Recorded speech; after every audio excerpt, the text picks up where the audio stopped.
I want to show you how I painted this photo submitted by Casey, who says this photo brings her back to that peaceful moment. So I just adjusted the composition to feel a little more inviting just by using the mountains to create a clear path into the painting. And in the photo, we still have this path. I'm just exaggerating the path to feel even more clear and inviting. So to sketch these mountains, all I'm doing is just adding a line at the top of the mountains and then lines on the sides to show its direction, because it doesn't have to be super detailed. We're just mapping out the composition so we know what to paint later. I'm also adding shadow areas to mix this color. I'm just using burnt sienna and ultramarine blue, and it makes a nice dark shadow color that you can use in your underpaintings. And I'm also adding this undertone to cover the whole canvas because I like to get rid of that bright white canvas.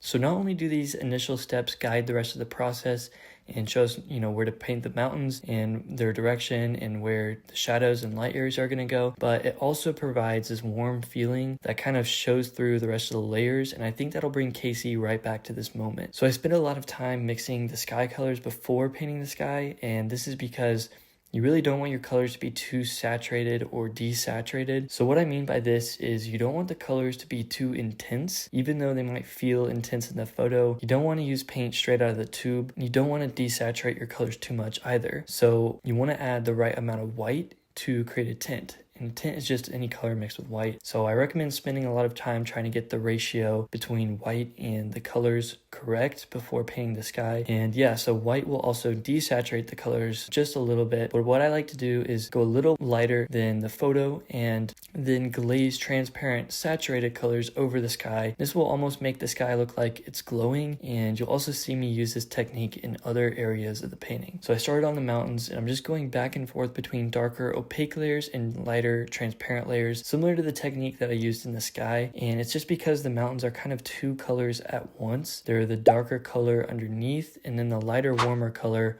on top. So working forward, I'm painting everything pretty loose before adding any details. I'm only using acrylics for this painting. Some of my other paintings, you'll see me use acrylics and then layer oils on top, but for this, I'm just using acrylic. So if you're wondering how I mix the mountain colors, it's just burnt sienna, ultramarine blue, and titanium white. And it turns out that I use the same colors for the mix of the snow, and you'll find these colors in pretty much every mix in this landscape. Every single color has these colors within them. So this idea is called color harmony. So the painting feels cohesive because colors repeat just like they would in a real landscape. And it helps if you use a small color palette like mine. I'll probably put that palette in the description of this video below, just if you're curious. So to achieve even more color harmony, you can also glaze transparent colors in different areas to repeat colors and shift the overall hue of the landscape. So basically this detailing process is just adding loose impressions for the snow, rocks, and trees, and then glazing those areas to create atmosphere and harmony in the painting. I kind of go back to the opaque layers and then back to the transparent layers, and it's kind of this cycle that repeats until you achieve this interesting, unique style. So if you're wondering what colors to actually glaze with, it just depends on the atmosphere you're going for.